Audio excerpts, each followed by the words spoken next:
الحمد لله وكفى وسلام على عباده الذين اصطفى وأشهد أن لا إله إلا الله وحده لا شريك له وأشهد أن سيدنا ومولانا محمدا عبده ورسوله أما بعد۔ الحمدللہ اللہ تعالیٰ نے ہمیں وہ دین عطا فرمایا جو دین خصوصیات کا منبع اور مجمع ہے، اور ان تمام صفات جو اللہ تعالیٰ کو ایمان والوں میں مطلوب ہیں، ان میں سب سے اعلیٰ صفت جو ہے ایمان کے بعد وہ مومن کی سچائی ہے کہ مومن کا سچا ہونا یہ اللہ تعالیٰ کو بہت زیادہ پسند ہے۔ حدیث میں آتا ہے رسول اللہ صلی اللہ علیہ وسلم سے پوچھا گیا کہ یا رسول اللہ ایکون المؤمن جبانا، کیا ایسا ہو سکتا ہے کہ ایک بندہ ایمان والا ہو اور وہ بزدل ہو؟ تو آپ صلی اللہ علیہ وسلم نے فرمایا نعم، ہو سکتا ہے۔ پھر پوچھا گیا ایکون المؤمن بخیلا، کہ یا رسول اللہ ایسا ہو سکتا ہے کہ ایک بندہ مومن ہے اور وہ بخیل ہے، کنجوس ہے؟ تو آپ صلی اللہ علیہ وسلم نے فرمایا ہاں یہ بھی ہو سکتا ہے۔ پھر پوچھا گیا ایکون المؤمن کاذبا، کہ یا رسول اللہ کیا ایسا ہو سکتا ہے کہ ایک بندہ ایمان والا ہو اور وہ جھوٹا ہو، سچ نہ بولتا ہو؟ تو آپ صلی اللہ علیہ وسلم نے فرمایا لا، یہ نہیں ہو سکتا، کہ ایمان اور جھوٹ یہ دو چیزیں جمع نہیں ہو سکتی۔ کیوں؟ اس لیے کہ احادیث میں جو منافق کی صفات بتلائی گئی ہیں ان میں یہ بتایا کہ اذا حدث کذب، کہ منافق جب بھی بات کرتا ہے وہ جھوٹ بولتا ہے۔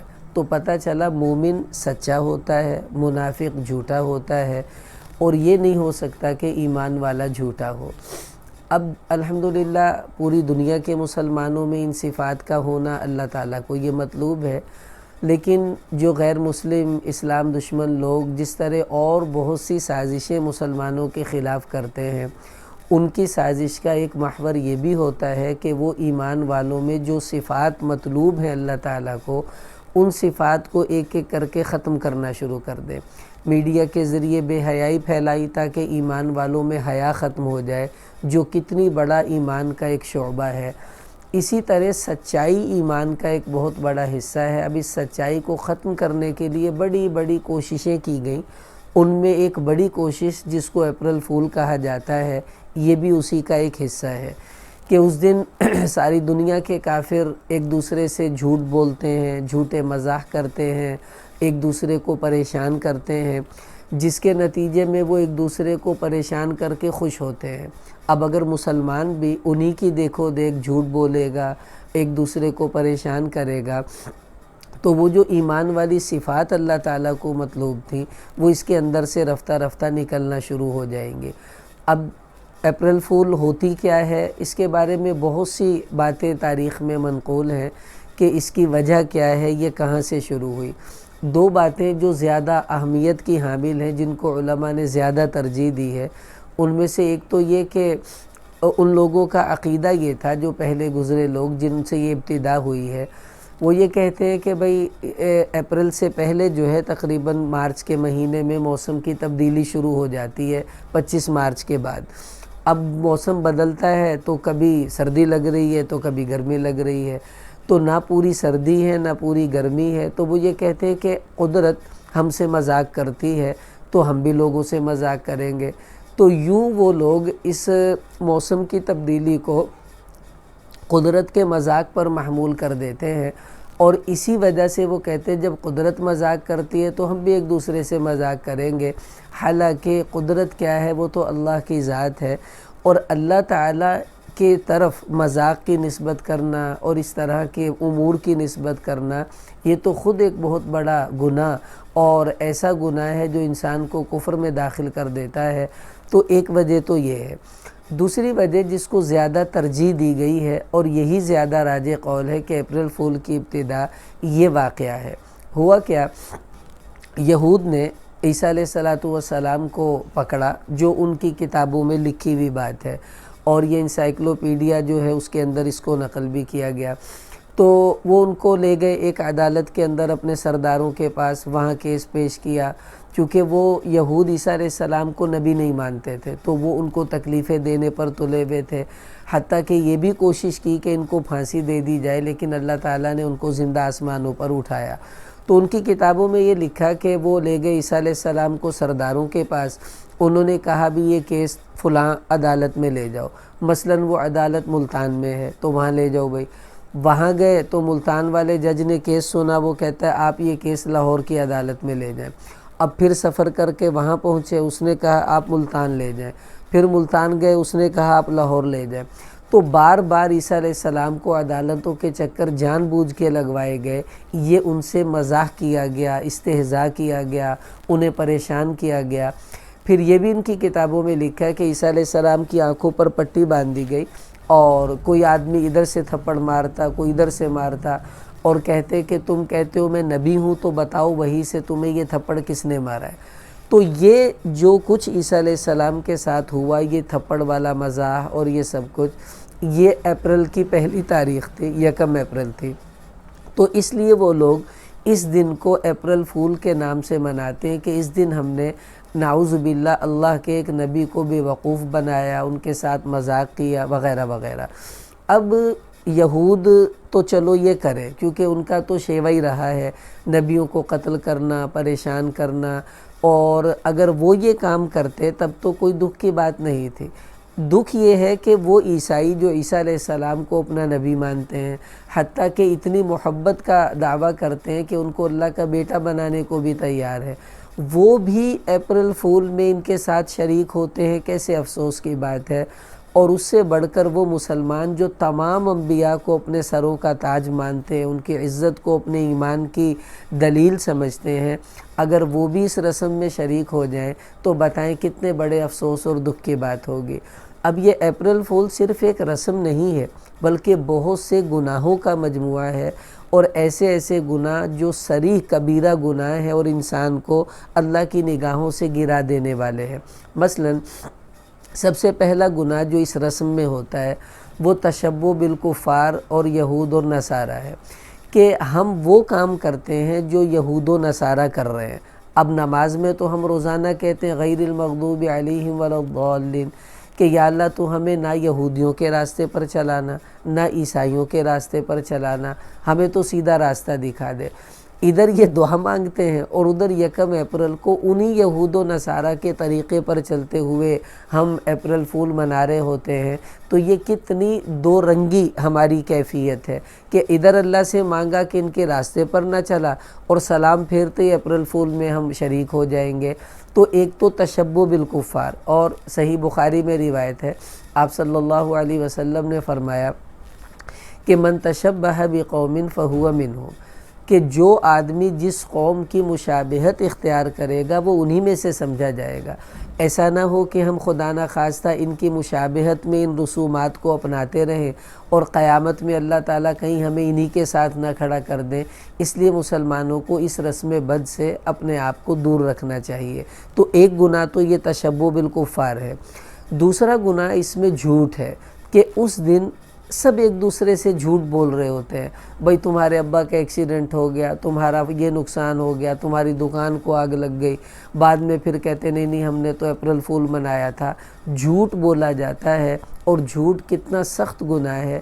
قرآن میں اللہ تعالیٰ نے ارشاد فرمایا فَنَجْعَلْ لَعْنَةَ اللَّهِ عَلَى الْكَاذِبِينَ، کہ ہم جھوٹ بولنے والوں پر تو اللہ کی لعنت ڈالیں گے۔ لعنت کا مطلب ہے اللہ کی رحمت سے دور کر دیا گیا، تو جھوٹا آدمی اللہ کی رحمت سے دور ہو جاتا ہے۔ پھر حدیث میں آتا ہے کہ ان الصدق ینجی والکذب یہلک، کہ سچ ہمیشہ نجات دلاتا ہے اور جھوٹ آدمی کو ہمیشہ ہلاک کر کے رکھتا ہے۔ تو اب جب مسلمان جھوٹ بولے گا تو وہ تو ہلاک ہو جائے گا، دنیا میں بھی آخرت میں بھی۔ تو اپریل فول کوئی رسم نہیں ہے، یہ تو جھوٹ بولنے کا دن ہے، اور اگر مسلمان بھی جھوٹ بولنا شروع کر دے تو کتنے افسوس کی بات ہے۔ حالانکہ رسول اللہ صلی اللہ علیہ وسلم نے تو صاف فرما دیا کہ مومن بخیل ہو سکتا ہے، مومن بزدل ہو سکتا ہے، لیکن مومن کبھی جھوٹا نہیں ہو سکتا، اس لیے ہمیں اس سے بچنا چاہیے۔ تو یہ 2 گناہ ہوئے۔ تیسرا گناہ اس میں یہ کہ ناحق مذاق کیا جاتا ہے، ایسا مذاق جو شریعت میں جائز ہی نہیں ہے۔ اب دیکھیے حدیث میں آتا ہے کہ کبرت خیانتاً ان تحدث، کہ یہ سب سے بڑی خیانت ہے کہ تم کسی مسلمان سے کوئی ایسی بات کرو کہ ہوا لک بہ مصدق وانت بہ کاذب، کہ وہ تمہاری بات کو سچا سمجھ رہا ہو اور تم اس کو جھوٹ بک رہے ہو۔ مثلا آپ نے اپریل فول کیا، کسی کے ساتھ فون کر کر بتایا کہ بھئی تمہارے بچے کا ایکسیڈنٹ ہو گیا، وہ تو ہاسپٹل میں ہے۔ اب ان کے گھر میں تو کوہرام مچ جائے گا، وہ سچ سمجھ رہے ہوں گے کہ اس کے دوست نے فون کیا ہے، اب وہ ہاسپٹل بھاگ رہے ہیں، پھر آپ تھوڑی دیر کے بعد کہیں نہیں میں نے تو اپریل فول منایا ہے، تو وہ آپ کو سچا سمجھ رہے ہیں اور آپ جھوٹ بات کر رہے ہیں۔ تو ہمارے نبی نے فرمایا سب سے بڑی خیانت یہ ہے۔ تو ناحق مذاق بھی جائز نہیں ہے کہ اس طرح ہم کسی کے ساتھ مزاح کریں جس سے اس کو تکلیف پہنچے، اور ایسا مذاق شریعت میں جائز نہیں۔ آپ صلی اللہ علیہ وسلم نے فرمایا کہ ویل للذی، کہ اس آدمی کے لیے ہلاکت ہے جو آدمی جھوٹ بولے۔ کیوں جھوٹ بولے؟ لیضحک بہ القوم، تاکہ وہ لوگوں کو ہنسائے اور ان کے ساتھ مذاق کرے جھوٹ بول کر۔ تو حضور علیہ السلام نے 3 دفعہ فرمایا ویل لہ ویل لہ، ایسے آدمی کے لیے ہلاکت ہے، ایسے آدمی کے لیے بربادی ہے۔ تو پتہ چلا لوگوں کو ہنسانے کے لیے مزاح میں بھی جھوٹ بولنا شریعت میں جائز نہیں ہے، اور اپریل فول کے اندر ایسا ناحق مذاق کرنا یہ گناہ بھی اس کے اندر پایا گیا۔ اور مزے کی بات، بعض لوگ کہتے ہیں جی مذاق میں تو جھوٹ کی گنجائش ہوتی ہے، نہیں، مذاق میں بھی جھوٹ بولنا جائز نہیں، بلکہ اس کے چھوڑنے پر ثواب ملتا ہے۔ مثلا حدیث میں آتا ہے آپ صلی اللہ علیہ وسلم نے فرمایا کہ انا زعیم ببیت فی وسط الجنہ، کہ میں جنت کے درمیان میں ایک محل لے کر دینے کا وعدہ کرتا ہوں اس آدمی کو، کون؟ لمن ترک الکذب وان کان مازحا، کہ جو آدمی مذاق میں بھی جھوٹ بولنا چھوڑ دے میں اس کو جنت کے بیچ میں محل لے کر دوں گا۔ تو مذاق میں جھوٹ چھوڑنے والے کو اگر جنت مل رہی ہے تو مذاق میں جھوٹ بولنے والا جنت سے نکال بھی دیا جائے گا۔ اس لیے مزاح میں بھی جھوٹ بولنا شریعت نے اس کو اجازت ہمیں نہیں دی ہے۔ تو یہ 3 گناہ، پہلا تشبہ بالکفار، دوسرا جھوٹ بولنا، تیسرا ناحق مذاق کرنا۔ چوتھا گناہ جو اپریل فول والے دن ہم لوگ کر دیتے ہیں وہ یہ کہ ہم لوگوں کو دھوکہ دیتے ہیں، اور دھوکہ دینا شریعت میں جائز نہیں۔ مسلم شریف کی حدیث ہے من غش فلیس منا، جس نے کسی کو دھوکہ دیا وہ ہم میں سے نہیں ہے۔ وہ کیا مسلمان جو دوسرے مسلمان کو دھوکہ دیتا رہے؟ دھوکے میں، مذاق میں بھی دھوکہ دینا صحیح نہیں ہے۔ دیکھیے حدیث میں آتا ہے صحابہ کرام کچھ سفر میں تھے، ایک صحابہ نے دوسرے کی جوتی مذاق میں چھپا دی کہ چلو تھوڑا مذاق کریں گے۔ اب وہ جب بیدار ہوئے وہ اپنا جوتا ڈھونڈ رہے ہیں، ان کو جوتا نہیں مل رہا، پھر سب ہنسنے لگے، اس کا جوتا بعد میں واپس کر دیا، لیکن وہ پریشان ہوا اس دوران۔ حضور علیہ السلام کو پتہ چلا تو آپ صلی اللہ علیہ وسلم نے فرمایا لا تروع المسلم، خبردار مسلمان کو اس طرح مذاق میں بھی پریشان نہ کرو، اس کو دھوکہ دے کر پریشان نہ کرو۔ فإن روعة المسلم ظلم عظیم، ہمارے نبی فرما رہے مسلمان کو دھوکے سے پریشان کرنا بہت بڑا ظلم ہے، اور کرنے والا پھر ظالم ہو جائے گا۔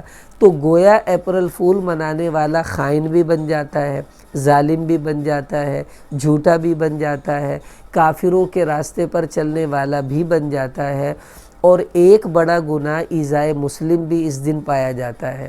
ایذائے مسلم کیا کہ ہم اپنے ان مذاقوں کی وجہ سے مسلمانوں کو تکلیف دینے کا ذریعہ بنتے ہیں، اور ہمارے نبی صلی اللہ علیہ وسلم نے فرمایا من آذی مسلما فقد آذانی، سنو جس نے کسی مسلمان کو تکلیف دی اس نے اسے نہیں ستایا، وہ یوں سمجھے کہ اس نے محمد صلی اللہ علیہ وسلم کو ستایا اور تکلیف دی ہے۔ اور ایک حدیث میں آتا ہے المسلم من سلم المسلمون من لسانہ و یدہ، کہ مسلمان کہلانے کے لائق ہی وہ آدمی ہے جس کی زبان اور اس کے ہاتھ سے دوسرے مسلمان محفوظ رہے۔ تو اب اگر ہم جھوٹ بول رہے ہیں اپریل فول والے دن تو ہماری زبان سے دوسرے مسلمان تو محفوظ نہیں ہے۔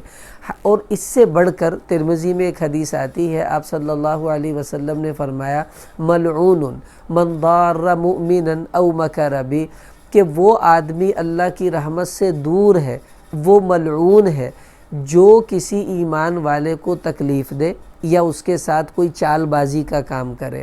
اب اپریل فول چال بازی بھی ہوتی ہے اور دوسرے کو تکلیف بھی دی جاتی ہے۔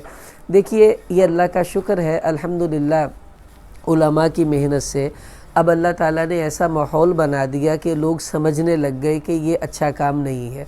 اب ہماری ذمہ داری یہ ہے کہ اگر کچھ بچا کچا اس کا رنگ ہمیں نظر آتا ہے، ہم اس کو بھی ختم کر کر اپنے معاشرے کو اس رسم قبیح سے جو ہے وہ پاک کرنے کی کوشش کریں۔ اس میں ہماری 3 ذمہ داریاں ہیں۔ سب سے پہلے ذمہ داری اپنے آپ کو ہمیں سمجھانا ہے کہ میں نے یہ کام نہیں کرنا۔ دوسری ذمہ داری اپنے دوست، اپنے متعلقین، اپنے بچے، اپنے گھر والوں کو گائیڈ کرنا ہے بٹھا کر کہ دیکھو بچوں یہ جھوٹ بولنا گناہ ہے۔ تو اپریل فول 5 بڑے بڑے گناہوں کا مجموعہ ہے۔ ہم اس دن ان 5 گناہوں سے بچیں گے، اور اس دن نہیں بلکہ پوری زندگی ہی ان گناہوں سے بچنے کی ہمیں کوشش کرنی ہے۔ جب ہم اپنے بچوں کی ذہن سازی کریں گے، اپنے متعلقین کی، تو انشاءاللہ یہ معاملہ بہت جلدی سدھر جائے گا اور قابو میں آ جائے گا۔ تیسری ذمہ داری ہماری یہ ہے کہ اگر آپ سوشل میڈیا یوز کرتے ہیں تو آپ سوشل میڈیا کے ذریعے اپنے دوستوں کو اور دوسرے لوگوں کو ایسی معلومات فراہم کریں، ایسے بیانات شیئر کریں، ایسی کتابیں شیئر کریں جس میں اس رسم کی مذمت کی گئی ہو، تاکہ لوگ جب ان کو پڑھیں گے، سنیں گے، تو انشاءاللہ وہ بھی اس رسم سے اپنے آپ کو دور کرنے کی کوشش کریں گے۔